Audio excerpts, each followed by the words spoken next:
చంపేయండి, ఎవరు మిగలకూడదు. శవాల్ని రోడ్ల మీద ఈడ్చుకురండి. పెద్ద క్లైమాక్స్ చూసి థియేటర్లోనే సగానికి సగం శవాలు లెగుస్తాయి. ఈ మాట ఎప్పుడెందుకు చెప్తున్నానంటే, పెద్ద తాలూకా ఆ క్లైమాక్స్ షూటింగ్ ఎప్పుడో జరిగిపోయింది. బట్ రీసెంట్గా దానికి సంబంధించిన re recording, BGM works, editing works అంతా కూడా కంప్లీట్ అయిపోయి క్లైమాక్స్ సీన్ అనేది మొత్తం రెడీ అయిపోయింది అనమాట. ఇంకా డైరెక్ట్గా అటాచ్ చేసేయడమే. ఆ టైప్ ఆఫ్లో కొంతమంది జూనియర్ టెక్నీషియన్లు, అలాగే మన బుచ్చిబాబు కూడా, సో కొంతమంది ఉంటారు కదా, సో మూవీ టీం వీళ్ళందరూ కూడా చూసుకున్నప్పుడు రామ్ చరణ్ గారి పర్ఫార్మెన్స్కి అయితే ఫిదా అయిపోయారంట. అంటే ఇంకో విషయం కూడా గైస్, ఇప్పుడు రంగస్థలంలో ఉండే క్లైమాక్స్ ఎంత యూనిక్గా ఉంటుందో. ఇప్పుడు అందులో ఏంటంటే జనరల్గా ఒక హీరో విలన్ ఫైట్ సీక్వెన్స్ అట్లా కాకుండా సో కొంచెం కొత్తగా ట్రై చేశారు.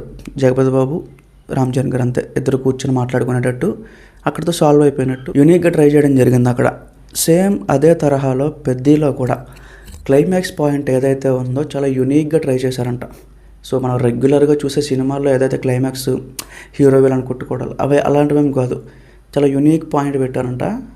బాగా వర్కౌట్ అయిందని కూడా చెప్తున్నారు. అంతే గైస్, బుచ్చిబాబు ఏంటంటే బాగా ఆలోచించి చేసే డైరెక్టర్.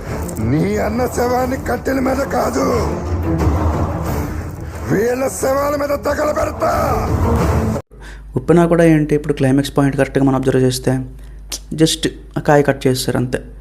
సో మనం బయట థియేటర్ బయట చూసుకునేటప్పుడు అది ఫన్నీగా అనిపించింది. బట్ ఆన్ స్క్రీన్ చూసేటప్పుడు లాస్ట్లో ఆ శివుడి ఫోటో పెట్టి దానికి కనెక్షన్ చేసేటప్పుడు మంచిగా అనిపించింది. ఓకే, బాగా ఆలోచించాడు, సో బాగా ఎగ్జిక్యూట్ చేశాడని చెప్పి. ఇప్పుడు కూడా అదే తరహాలో పెద్ద క్లైమాక్స్ కూడా one of the most hard hitting sequence అనమాట సినిమా మొత్తానికి.